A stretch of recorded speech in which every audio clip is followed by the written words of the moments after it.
Hello and welcome. This video will cover the backwards pawn. We're going to be looking at the themes and the ideas for playing against the backward pawn, and then we're going to look at game example after game example with a backward pawn to show you how to really make the most of these sort of pawn structures. And by the end of this video, you're going to be able to navigate these kind of positions with a backwards pawn with complete confidence. So let's jump straight in. I do want to mention one thing. This is part of a larger masterclass that I'm creating. It contains 7 of the most fundamental and important pawn structures that you need to know that will elevate your chess skills. And so we're at chapter 3, the backward pawn, but we've already covered the hanging pawn and the isolated pawn, and we are now going to look at the backwards pawn. So what is this backward pawn? Well, as the name suggests, it is a pawn that is behind any pawn to its immediate left or right. And so in this case, you can see that the pawn on e5 is in front of this pawn on d6, and therefore this pawn can never be defended. So that's kind of the negative downside of a backward pawn. It can never be defended.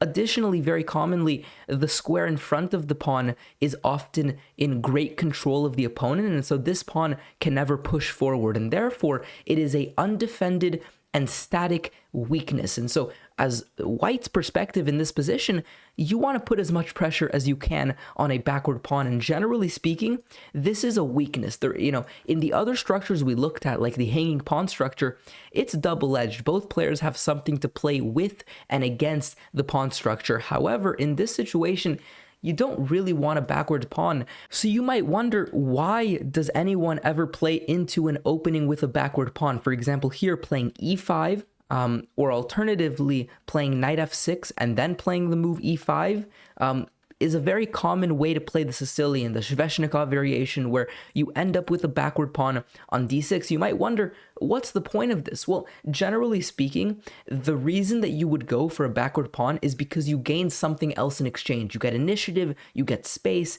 you get a better piece development. And so, for example, here, a main reason that the move e5 is played is that it comes with tempo. The knight is hit, and very often a6 comes and b5, and the knights are just harassed in the beginning of the board. And so black wins quite a lot of tempo, and that is one of the forms of compensation for the backwards pawn. So now let's look at a game example for the backward pawn. So you can see that in this game, very early on, after the move e5 is played, this pawn on d6 becomes backwards. And so what does white do? How do you play against a backward pawn? Well, the main idea to keep in mind, not only is the pawn itself weak, but the square in front of the pawn is also weak. So one of the major ideas is to control the square in front of the pawn, so you can remove the knight here, and therefore you're going to have complete control of the d5 square. And then you can use this as sort of an outpost where the knight is just becoming a monster, and it allows you to gain initiative and an attacking chance and tactical opportunities on all sides of the board. And so this is one of the major ideas to play against the backwards pawn, and you can see that being played right here. The knight comes into the game. Even at the exchange of a pawn, I mean, this pawn is technically free for the grabbing, but then there's going to be all sorts of problems. Notice there's this tactical fork idea, so presumably the move rook to c1 followed by knight c7 is possible, but there are also alternatives from that position. This is not one position where black can go pawn hunting. They're already in very dangerous territory, and they need to be very careful. So in this position, the move bishop to d8 was played, trying to control to the best of their ability this knight in the center here. But after the move c3, defending the pawn and also continuing to sort of control the center even further, white has total control here. I mean, this knight is completely dominating the bishop, and it's not even a matter of needing to win the pawn immediately on d6, the weak pawn. It's just using the square in front of it to cause total damage. So you can see in this position, the rook comes into the game, and then f6 is played, and this is the way that white chose to make progress. They could have also chosen to slide the rook over and play a bit more slowly here, bringing maybe the queen into the game, but they decided to go for the more aggressive and confrontational approach of going f6 here. And after pawn takes, there was queen to h4, and I mean, the entire position indeed starts to collapse. Knight takes f6 was played. Finally, the knight activates. There's the threat of mate, and after rook to g7, rook to g3, right? Distracting the defender. If you take, there is mate on h7. If you don't take, we're going to threaten to take at some point and maybe continue with mate. There's also a really cute idea. If, for example, black does something random, say the move a5, there's the move queen takes h7 anyways with rook g8 mate. So all of the tactical opportunities on the king side begin to explode to the point where black has to be forced into complete passivity. But check this out. At this point, when we've converted the nice d5 outpost into a kingside attack and we've completely frozen up the black army, we return back to the main point of a backward pawn, which is the fact that it is eternally and permanently weak. And so rook to d1, a beautiful move here, and you're just winning the pawn. There's nothing that black can do. And after rook takes g7, they indeed resign, because of course after they take back, you can just take this pawn and mate will follow.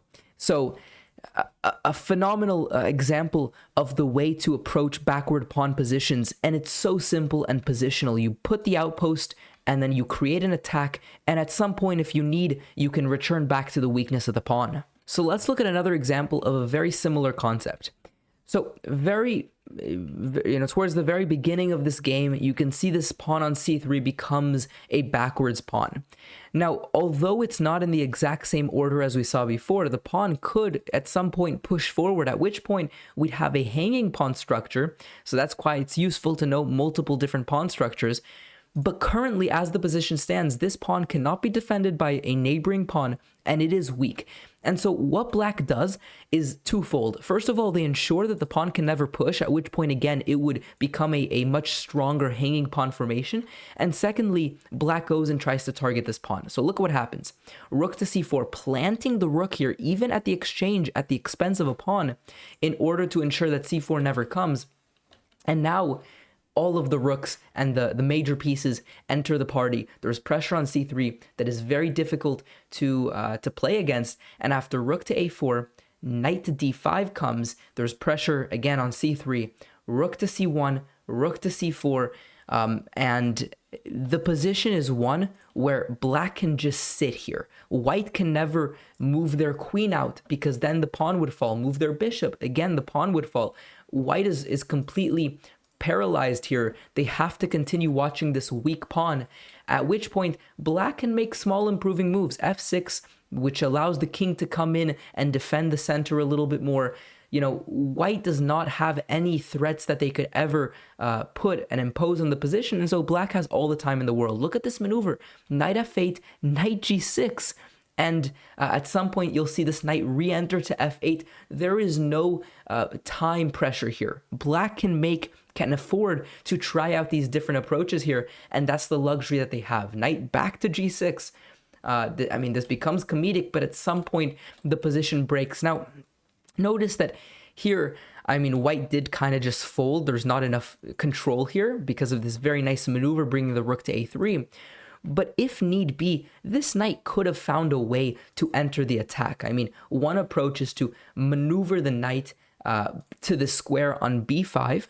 Another approach would have been, you could have put the knight presumably on e4. You could have played f5 and then maneuver the knight to f6 and put it on e4. And, the position would have given in regardless. So knight e2 was played, which allows a massive trade to occur. And here black decided to sack the rook for the knight, which is an interesting approach. It basically simplifies the board. And after knight h4, with the queen coming in and with mate already being on the board, it's very difficult to stop these threats. And white decided to resign. So those are the main approaches that you should consider and keep in mind when you're going for the backward pawns. You want to just add as much pressure. I mean, it's as simple as that, but it is something to keep in mind. Do not let the pawn push forward. That is a common mistake that happens, at which point it becomes a hanging pawn and it becomes white who is benefited from the pawn structure. So hopefully you enjoyed the video. Subscribe if you're new around here, like the video if you learned something new from it, and I'll see you guys next time. Peace out.